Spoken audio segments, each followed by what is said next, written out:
কোরআনে। শান্তি কোথায়? কোরআন যারা লালন করবে, কোরআন যারা পালন করবে, কোরআন যারা আঁকড়ে ধরবে, তাদের পরিবার, তাদের সমাজ, তারা ব্যক্তিগত সামাজিকভাবে শান্তি আসবে। আল্লাহ পাক বলেন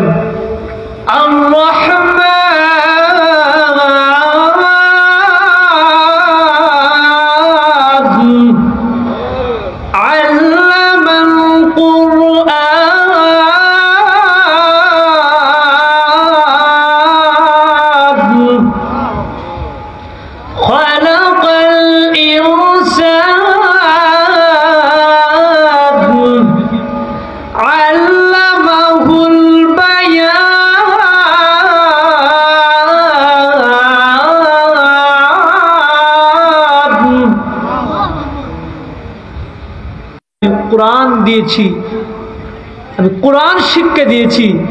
এই কোরআন যদি তারা শিক্ষা গ্রহণ করতে পারে, তারা লালন করতে পারে, পালন করতে পারে, আঁকড়ে ধরতে পারে, তাদের জীবনে সামাজিক, ব্যক্তিগত, রাষ্ট্রীয়ভাবে, দুনিয়া আখিরাতে তাদের জন্য কল্যাণ রয়েছে। কি বলবেন? ইন কুনতুম তুহিব্বুনাল্লাহ, যদি তোমরা আল্লাহকে ভালোবাসো, প্রকৃতভাবে আল্লাহকে ভালোবাসো, ফাত্তাবিউ, আল্লাহ পাক নবীকে শিখিয়ে বলেন, নবীজি আপনি বলুন ফাত্তাবিউনি, যে তোমরা আমি নবীকে অনুসরণ করো। অনুসরণ করলে কি হবে? ইউহিব্বুকুমুল্লাহ, তাহলেই তোমরা আল্লাহর ভালোবাসা পাইবা, আল্লাহ তোমাদেরকে ভালোবাসবেন। আমার ইত্তেবা, আমার অনুসরণ ব্যতীত, নবীজির সুন্নাত ব্যতীত, নবীজির ভালোবাসা ব্যতীত, নবীজির মহব্বত ব্যতীত আপনি যতই বলুন আপনি আল্লাহকে ভালোবাসেন, এটা প্রকৃত ভালোবাসা হবে না। আল্লাহ আপনাকেও ভালোবাসবেন না। আল্লাহর ভালোবাসা যদি পেতে চাও তাহলে নবীকে অনুসরণ করো। কেমন অনুসরণ? শুধু একদিনের জন্য টুপি দিলাম না, শুধু জুমাবারে নামাজ পড়লাম না, অনুসরণ করতে হবে জীবনের প্রতিটা সেক্টরে, জীবনের প্রতিটা মুহূর্তে, জীবনের প্রতিটা সেকেন্ডে, প্রতিটা মিনিটে, প্রতিটা বছরে, মৃত্যু পর্যন্ত নবীজির অনুসরণ থাকতে হবে। তাহলেই আপনাকে বোঝা যাবে আপনি আল্লাহকে ভালোবাসেন এবং আল্লাহর ভালোবাসা আপনি পাইবেন। আমরা শুধু জিলাপি খাওয়ার জন্য কিছুদিন নবীজির মহব্বত নিয়ে রাস্তাঘাটে একটু ঘোরাফেরা করি। জিলাপির মাস শেষ, নবীজির আশেকও শেষ, সারা বছর খুঁজে পাওয়া যায় না। এমন যদি আশিকে জিলাপি হন তাহলেই তো শেষ। আশিকে রাসূল হতে হবে, আশিকে জিলাপি না। আল্লাহ বলেন قل إن كنتم تحبون الله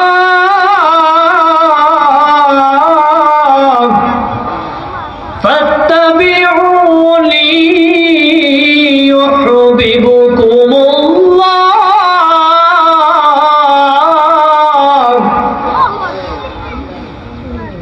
আল্লাহ রাব্বুল আলামিন ডাক দিয়ে বলেন, বিশ্ব নবীকে বলেন, কুল ইন কুনতুম তুহিব্বুনাল্লাহ, ওগো বিশ্ব নবী রাহমাতাল লিল আলামিন, আপনি দুনিয়ার সমস্ত মানুষদেরকে বলুন, ইন কুনতুম তুহিব্বুনাল্লাহ, যদি তোমরা আল্লাহকে ভালোবাসো, ফাত্তাবিউনি, ও পৃথিবীর মানুষেরা আমি নবীকে অনুসরণ করো।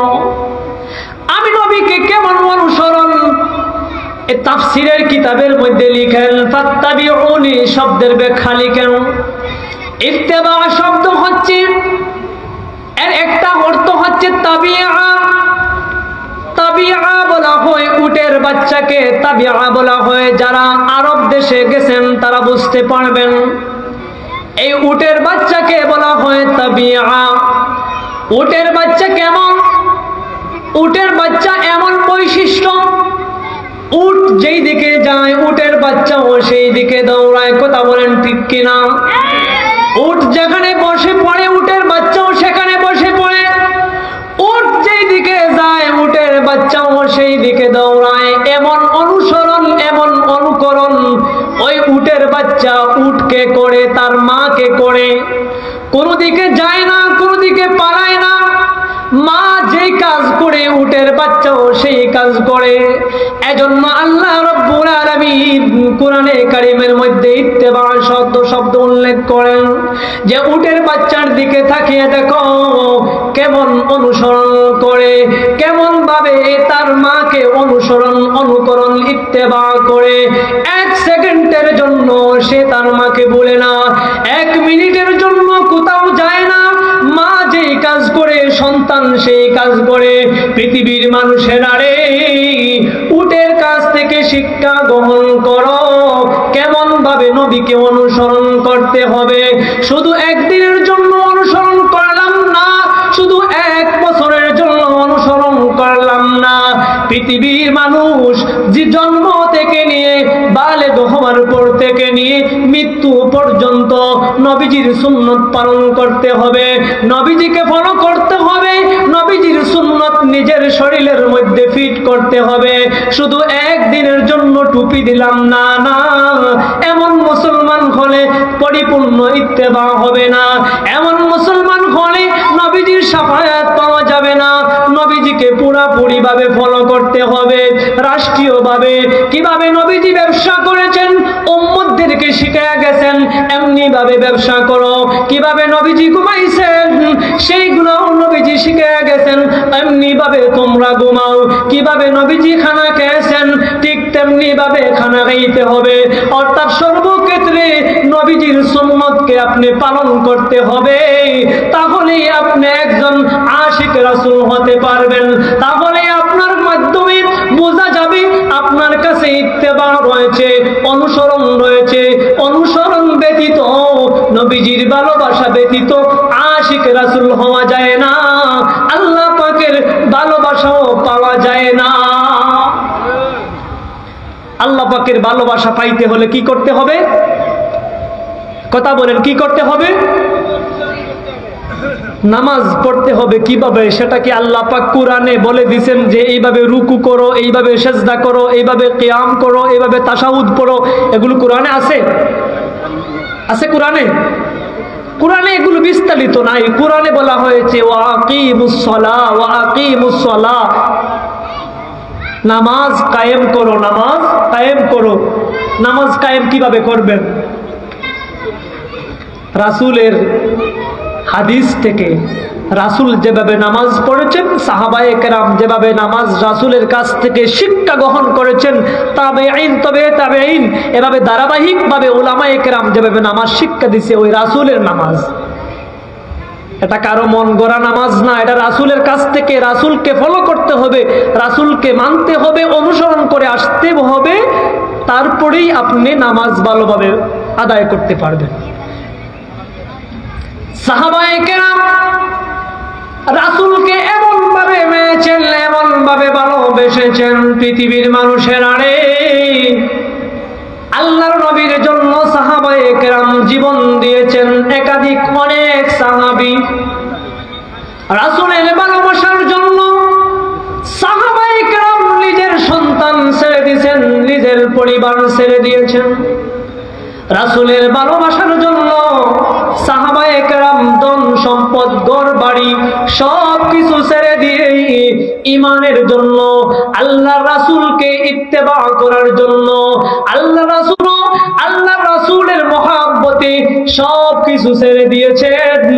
1 মিনিটের জন্য রাসূলকে ছেড়ে দেয় না। আল্লাহ নবীর সাহাবী, বিশ্ব নবীর সাহাবী হানজালা রাদিয়াল্লাহু তাআলা আনহু নতুন বিবাহ করেছেন। হানজালা, আল্লাহর নবী বিশ্ব নবী রাহমাতুল লিল আলামিন বলেন, ও হানজালা, তুমি আজকে বিবাহ করবা, তোমাকে আজকের জন্য ছুটি দেওয়া হলো, রুখসত দেওয়া হলো। তুমি আজকের রাত্রে বেলা তুমি আমার কাছে আসবা না। আজকে সমস্ত কাজ থেকে তোমাকে ফারিক করে দেওয়া হলো, তোমার স্ত্রীকে নিয়ে আজকের রাত্র যাপন করবা। রাত্রে বেলা গভীর রজনীতে হানজালা রাদিয়াল্লাহু তাআলা আনহু হঠাৎ করে আওয়াজ শুনতে পেলেন। ঘোষণাকারী হঠাৎ করে একজন ঘোষণা করে, ওরে আশিকে রাসূল, বিশ্ব নবী উহুদের প্রান্তরে শহীদ হয়ে গেছেন। যদি কোনো আশিকে রাসূল থাকো, তাড়াতাড়ি উহুদের প্রান্তরে চলে আসো। এমন ঘোষণা শোনার পরে আল্লাহর নবীর সাহাবী, বিশ্ব নবীর সাহাবী হানজালা রাদিয়াল্লাহু তাআলা আনহু সুঅবস্থায় ছিলেন। এই আওয়াজ শোনার পরে তাস করে শোয়া থেকে দাঁড়িয়ে তরবারি কোমরের মধ্যে ঢুকিয়ে ওনার স্ত্রীকে বললেন, স্ত্রী, আর ঘরে থাকার সময় নেই, তাড়াতাড়ি বাইর হতে হবে।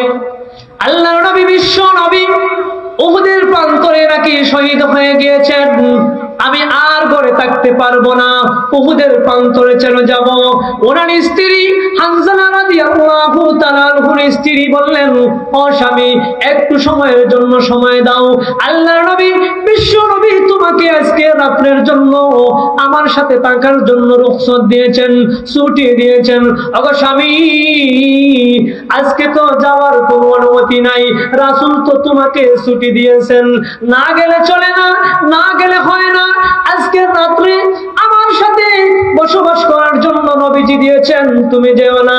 হানজালা রাদিয়াল্লাহু তাআলা আনহু ডাক দিয়ে বলে, স্ত্রী রে, যেই নবীর জন্য আমি জীবন দিতে রাজি, যেই নবীর জন্য আমি কলিজা বাহির করতে রাজি, সেই নবী যদি দুনিয়ার মধ্যে না থাকেন, নবী যদি জীবিত না থাকে, আমি হানজালার জীবনের কোনো মূল্য নেই। আমি হানজালা এই পৃথিবীতে 1 মিনিটের জন্য থাকতে পারবো না, তাড়াতাড়ি আমাকে বাহির করে দাও।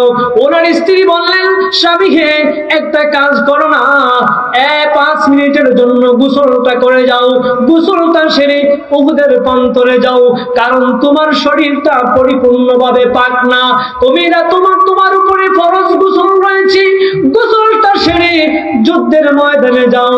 হানজালা রাদিয়াল্লাহু তাআলা আনহু ডাক দিয়া বলে, স্ত্রী রে, গোসল করার সময় নাই, গোসল করার সময় নাই, তাড়াতাড়ি দৌড় দিয়া বাইর হয়ে গেলেন।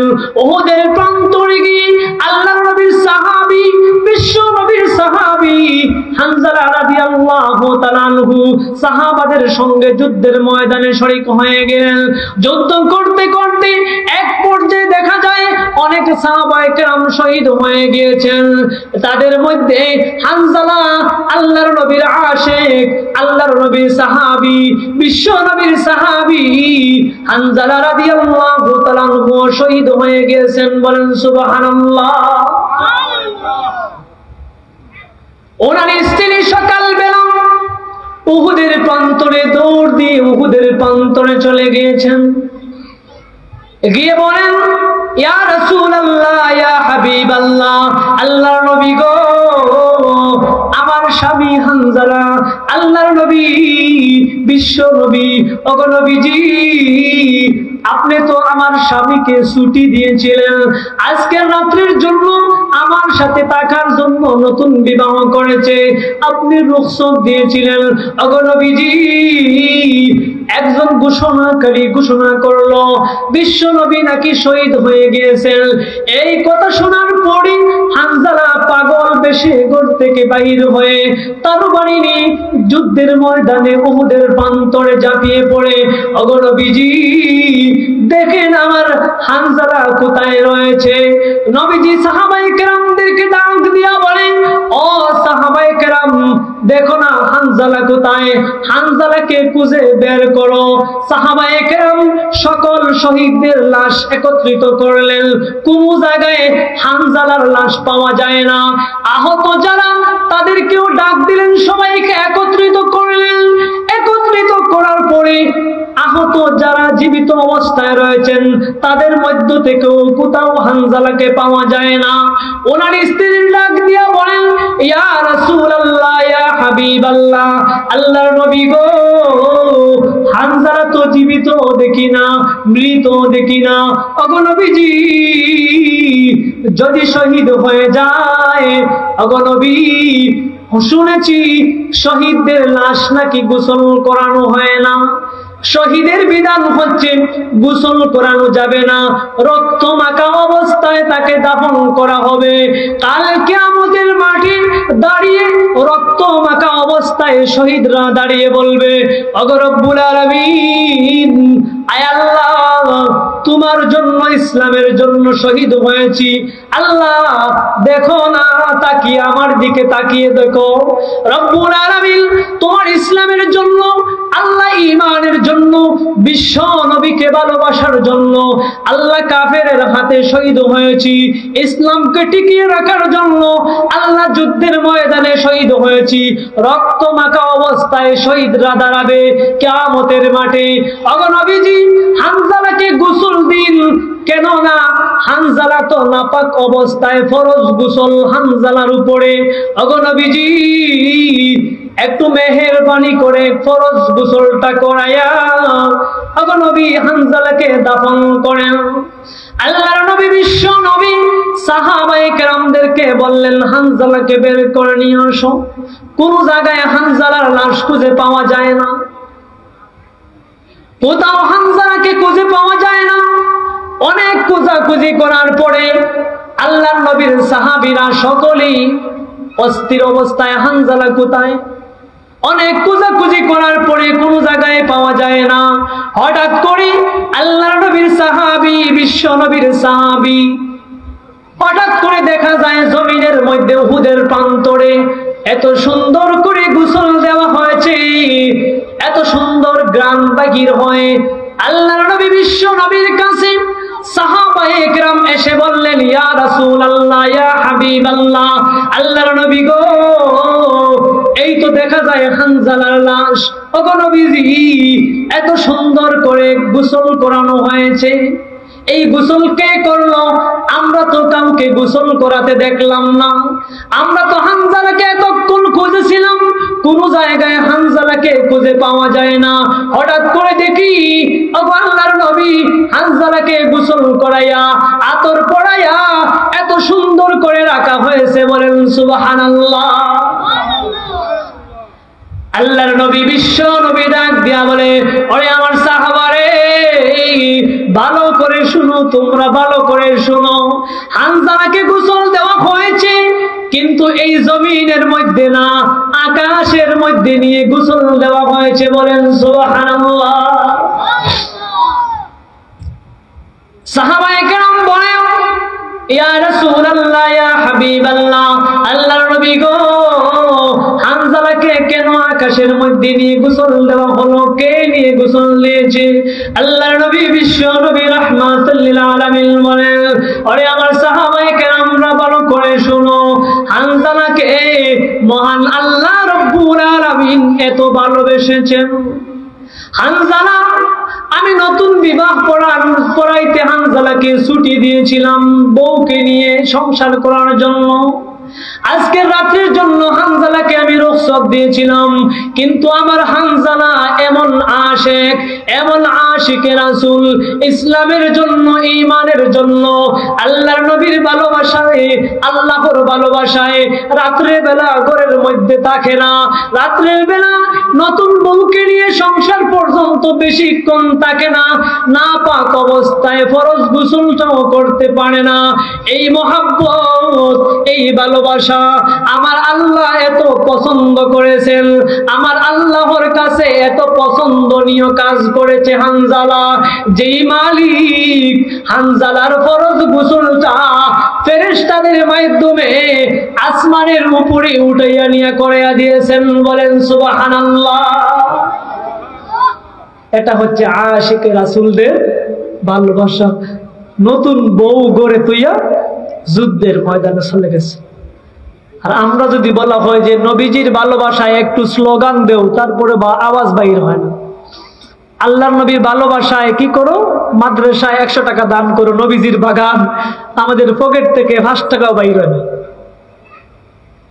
এটা আশিক রাসূল, তাদের জীবন দিয়েছেন, তারা তাদের ধন সম্পদ, টাকা পয়সা সবকিছু বিলিয়ে দিয়েছেন ঈমানের জন্য, ইসলামের জন্য, রাসূলের জন্য। আর আমরা সামান্য টুপি পড়তে পারি না, পাঞ্জাবি পড়তে পারি না, দাড়ি রাখতে পারি না, যে আমাদের শরম লাগে। আজকের ওয়াজ মাহফিল থেকে উলামায়ে কেরাম বক্তব্য দিবেন। আল্লাহ পাক যেন সবাইকে কবুল করেন, আমিন। ওয়া আখির দাওয়ানা আলহামদুলিল্লাহ।